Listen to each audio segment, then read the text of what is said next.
Hi, my name is Omar Yasin. I'm a fellow in training in Rochester, Minnesota.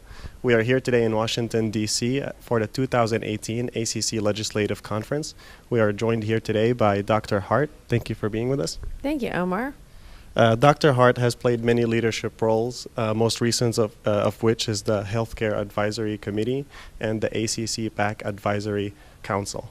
So, Dr. Hart, can you please share with us your experience as an advanced practitioner with team-based care?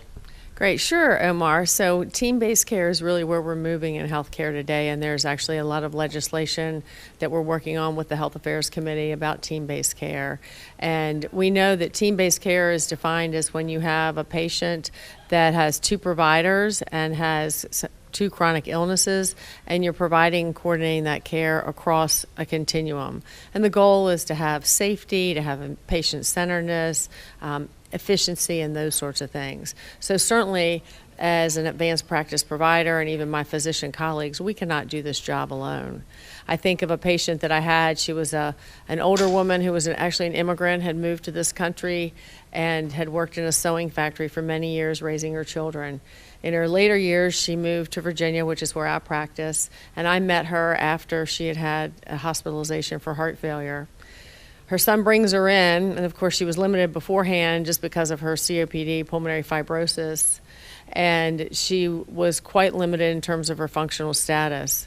So it was through the advent of the guideline-directed medical therapy, and we also ended up implanting a CardioMEMS that we were really able to change the trajectory of her life. And so all of these things, she was underserved in terms of economically. So in our practice, we actually have a physician, myself, as well as a nurse, an MA, and a social worker. So we had to work, it took all of us, it took this entire village to work to get this lady to where she could have a good quality of life. And this involved things like getting her medications approved and getting her access to cardiac rehab, and then dealing with also a referring cardiologist to have implant of the CardioMEMS. And then my nursing staff every day, as well as the nurse navigator program that we have, looked at her CardioMEMS reading every day, and then we were actually able to develop a protocol and then adjust the diuretics accordingly. And I think the best part of taking care of her was here was this little lady who was in a wheelchair initially, and she was actually then able to walk some. And one of the things that her son says that she enjoyed when they were growing up was camping. So it was, I guess, around Labor Day, he had taken her on this camping trip, and he had actually purchased a golf cart so that she could then be driven around the campsite and not have to be burdened by walking.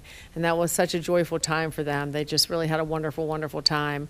Unfortunately, she recently passed away from another illness, but it was really quite remarkable for her son to take time out to come back in and really thank our practice for giving him that gift of her extra year of life. Wow, thank you very much for sharing that story with us. You know, these kind of things don't happen without a group of people working together. Exactly. Thank you very much. Thank you. For more videos like this, please visit us on youtube.com/fitsonthego.